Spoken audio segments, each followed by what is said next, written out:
चलिए कल के लिए मार्केट समझा जाए। आज जो मार्केट किया और जो कैंडल बनाया बहुत नेगेटिव बनाया। पिछले 7 दिन का गेन को एक दिन में बर्बाद कर दिया। जो ट्रेंड रिवर्सल के लिए सभी लोग सोच रहे थे कि ट्रेंड रिवर्स हो गया है, हालांकि अभी ट्रेंड रिवर्स को नेगेट कर देना जल्दबाजी होगा कि किसी तरह का बियर मार्केट आ गया है।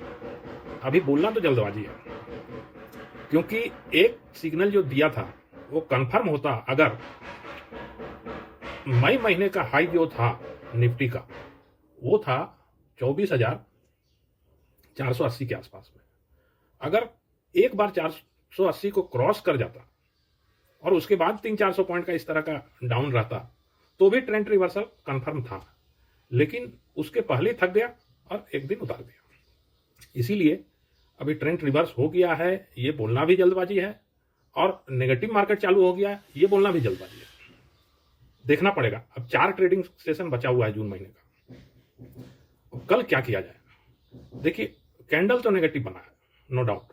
तो कल के दिन एक बार ऊपर जाएगा, जाने से तो अच्छा ही है, लेकिन जाएगा ये सोच के कॉल ऑप्शन लेना ये कल के दिन छोड़ना पड़ेगा। अगर चला जाएगा अच्छा है।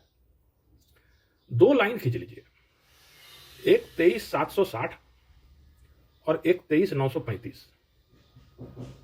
23,760 के नीचे अगर ओपन होता है तब तो 23,760 आपका स्टॉप लॉस हो जाएगा और पुट ऑप्शन बनेगा। उसके बाद मार्केट आज जैसा कैंडल बना है 300-350 पॉइंट का है, तो कल भी इतना हम उम्मीद कर सकते हैं, लेकिन 23,760 वो स्टॉप लॉस हो जाएगा अगर उसके नीचे ओपन हुआ और उसके नीचे मार्केट ट्रेवल कर रहा है तब।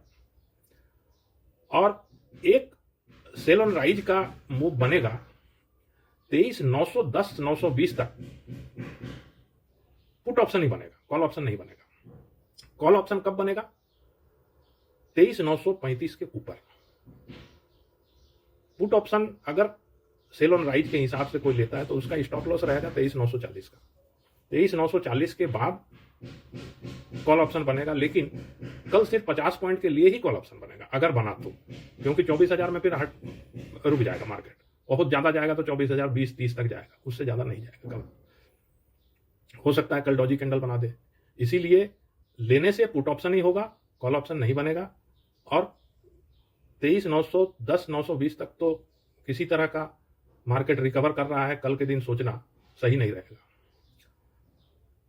तो 23,935 में एक लाइन खींच लीजिए और 23,760, और जो लाइन है इसी लाइन के पास में ही कोई ट्रेड लेना होगा। बीच में 23,800, 840, 830, 860 ये सब में लेने से नहीं चलेगा, उसके पास ही लेना होगा।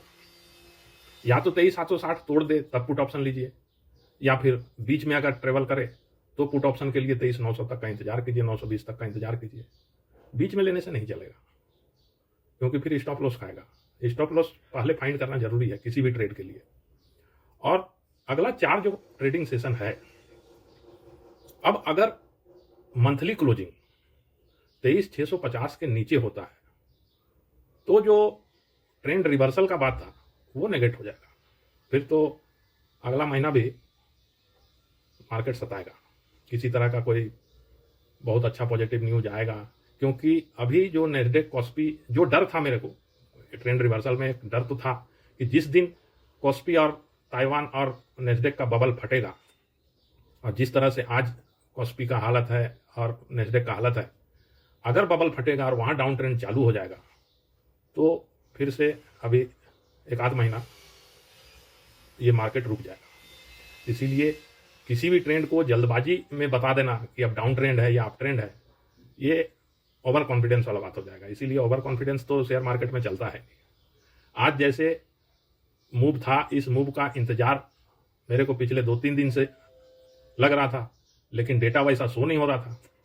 इसीलिए हम क्लियर बताए थे कि 930 तक भी हम एक बार ट्रेंड पॉजिटिव सोच सकते हैं, लेकिन 930 के नीचे ही पुट बनेगा। 930 के नीचे जो पुट लिया होगा उसको 100 पॉइंट मिला होगा। मार्केट जिस हिसाब से गिरा था 930 के आसपास में, 23,930 के आसपास में रुका भी था।